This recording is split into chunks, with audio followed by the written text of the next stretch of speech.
From Wish TV and the All Indiana Podcast Network, this is the News 8 Daily 8 Podcast with Wish TV's Kylie Conway. A Wish TV News 8 update. Hi, this is Kylie Conway, and this is your News 8 Daily 8 for Wednesday, May 18th. Keep the rain gear on hand. We're going to have on and off showers and storms throughout much of the day today. There's even the possibility for some isolated strong to severe storms, mainly along and south of I-70. The main threats are damaging winds and hail. The high temperatures look to be slightly cooler, with temps getting to the low to mid-70s today. And for your news, starting with I-Team 8 and the shocking new details revealed in the Delphi murders. It's a story we first broke for you on Wish TV and WishTV.com yesterday. Court documents obtained by I-Team 8 show investigators think the bodies of Abby Williams and Libby German were moved and staged at the murder scene. The document is a request for a search warrant written by an FBI agent. It was filed about a month after the murders in 2017. The FBI agent writes that investigators found a large amount of blood at the crime scene and that it's likely the suspect got blood on himself. The agent also reveals one of the girls was missing 2 articles of clothing, as if the suspect took a souvenir to memorialize this scene. The document references the video on Libby's phone as well of the suspect saying, "Guys, down the hill." The document sought permission to search Ronald Logan's property. He owned the land where the authorities found the girls' bodies. The FBI agent wrote that Logan lied about where he was when the girls disappeared. Logan died in 2020. He was never named a suspect or charged in the Delphi murders, though the FBI agent said Logan's voice is not inconsistent with that of the person in the video. And Ronald Logan is now the second person we know of questioned by police after the murders. I-Team 8 first told you about the other, Kagan Klein, in December of 2021. Klein is in jail. He's accused of creating and using the Anthony Shots social media profile to get hundreds of sexual photos and videos from underage girls. State police say it's the same account they found while investigating the murders. In March, with the help of the Murder Sheet podcast, I-Team 8 told you about Klein's interview transcript with police. It revealed the profile communicated with the girls the day they were killed. If you missed any part of this story, we posted the documents online at WishTV.com. Hate will not prevail, and white supremacy will not have the last word. President Joe Biden urges the nation to reject the lie of the Great Replacement theory. It's the theory investigators say a white gunman supported as he killed 10 black people at a Buffalo supermarket. Biden declared America's diversity is its strength and promised to expose those who promote hateful ideology.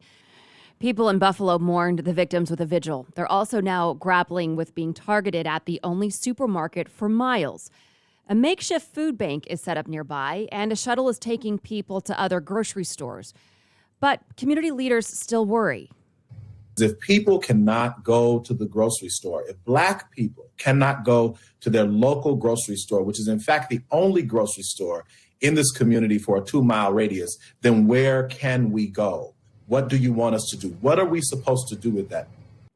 The USDA says urban food deserts are low-income areas where you have to go more than a mile from where you live to buy groceries. Wish TV medical expert, former Surgeon General Dr. Jerome Adams, calls for major reform to deal with the opioid crisis. In an op-ed for Wish TV and WishTV.com, Adams blasts what he calls the insanity in action as overdose deaths surge. Dr. Adams writes opioid overdose deaths were a public health emergency long before the pandemic started. He notes deaths are rising faster among minorities and that it's urgent lawmakers agree on legislation to turn things around. Dr. Adams cites released data from the CDC showing overdose deaths reached a record high between April of 2020 and 2021.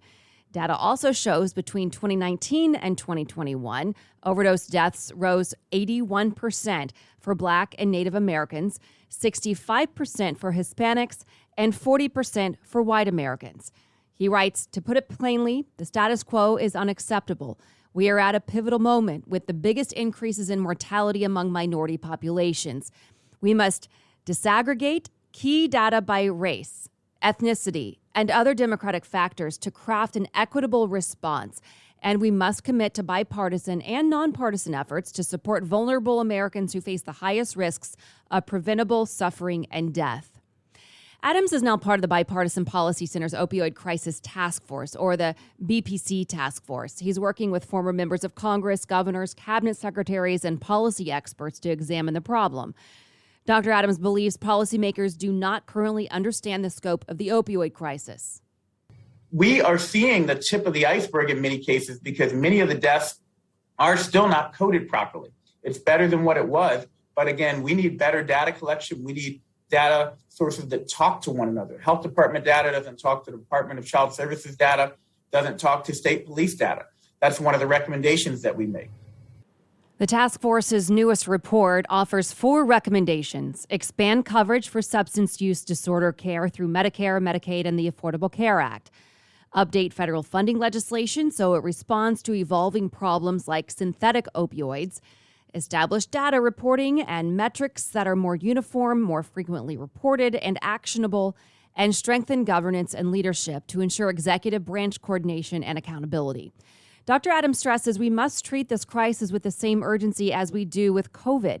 He says this means using our most powerful tool of federal funding to better deliver services. You can read this full op-ed on our website right now at wishtv.com. And Dr. Adams is also weighing in on the new booster shots for children as young as 5. Boosters are on the agenda today as the first White House holds its first full COVID-19 briefing in more than a month. The FDA is giving its approval to booster shots for the 5 to 11 age group. It's the Pfizer version. The company says studies show the booster does restore protection against severe illness in the 5 to 11 age group. We asked Dr. Adams about vaccines for even younger children. As far as under 5, that's a separate conversation. We know Moderna submitted their data to the FDA. It's under review right now. The best guess that we have is mid to late June that the FDA will have a decision about the Moderna data. The Pfizer data for vaccinating kids under 5 still hasn't been submitted yet. So we're still in the dark as far as where Pfizer is. But Moderna, parents are hoping for mid to late June, in the next 3 to 6 weeks, we'll get an answer. Next step for the 5 to 11 booster CDC approval, which could come after a meeting tomorrow. A top bank is making a chilling gas price prediction. Analysts at J.P. Morgan say the national average could be $6 a gallon before the end of summer. California broke the $6 average yesterday. The J.P. Morgan report says it could be the average for the rest of the country by August. Other analysts say $6 mark is unlikely. Gas Buddy's chief analyst says people would drive less before they'd pay that much and that he'd expect a recession first. Right now, Gas Buddy puts the national average at $4.57 a gallon. Indiana's average is higher at $4.61 a gallon, up more than 7 cents from yesterday. Indianapolis, it is $4.59 a gallon. The Indianapolis Department of Public Works hopes to fill several open jobs with a big job fair today. It's happening at Garfield Park.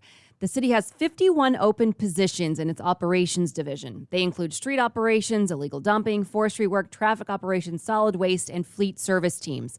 They all have 42 vacancies in all other divisions, including trash collection, mechanics, engineers. Job candidates are encouraged to bring a driver's license and GED or diploma. Pay starts at $21 an hour with benefits and holiday time. Again, it is at Garfield Park, and it runs until 2 o'clock this afternoon. Capitol Hill's Tuesday talk about mysteries in the skies brought no bombshell revelations. Congress held its first public hearing on UFOs in more than 50 years yesterday. Indiana Congressman Andre Carson oversaw the hearing. He stressed that the unknown presents a potential national security threat. Lawmakers worry witnesses have spotted secret Chinese or Russian technology. The Pentagon says it's counted 144 sightings of unidentified aircraft or other flying devices. Carson says the conversation about UFOs has gotten in the way of good intelligence analysis. He called on investigators to show they're willing to follow the facts. Pilots avoided reporting or were laughed at when they did. DOD officials relegated the issue to the back room or swept it under the rug entirely, fearful of a skeptical national security community. The Pentagon says it's creating a new task force to coordinate data collection efforts on UFO sightings. Pentagon officials also said they're encouraging pilots and other military personnel to report anything unusual they see. And we did have breaking news this morning in the soccer world. The U.S. Soccer Federation reached milestone agreements to pay men's and women's teams equally. This is the first governing body in soccer to promise both sexes matching money.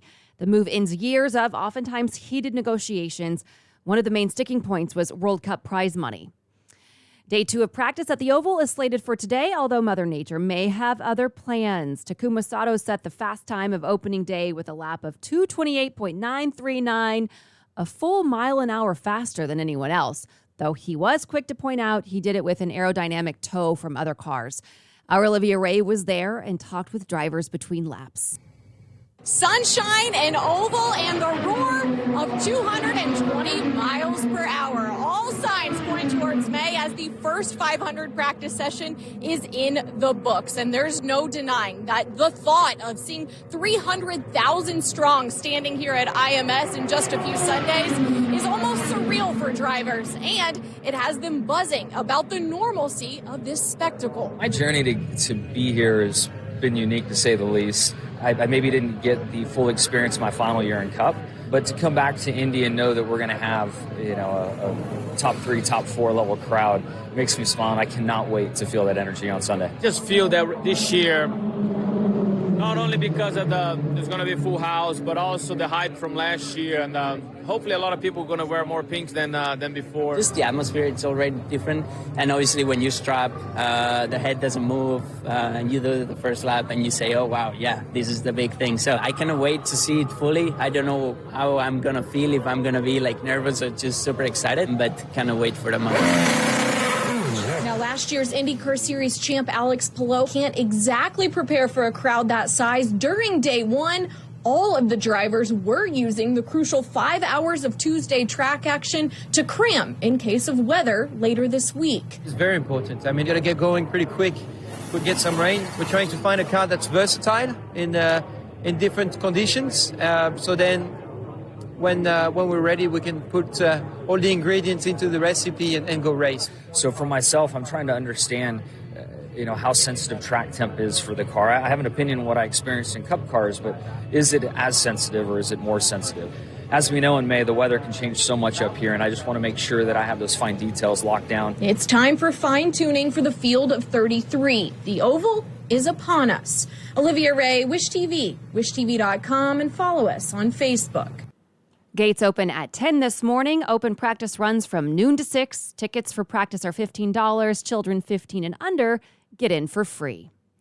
To the Pacers, no thrill from the lottery, but the consolation prize is still better than the team has done in decades. After last night's drawing, Indiana will get 6th pick in the draft. It's a slight disappointment because statistically, the Pacers stood a better than even chance at a top 5 pick. Orlando lands the first pick, followed by Oklahoma City and Houston Rockets. Number 6 selection will be the highest pick for the Pacers since they chose Rick Smits at number 2 in 1988. The team president sounds eager to get to work. We got to hit on it. We got to hit on it and whatever we get in this draft.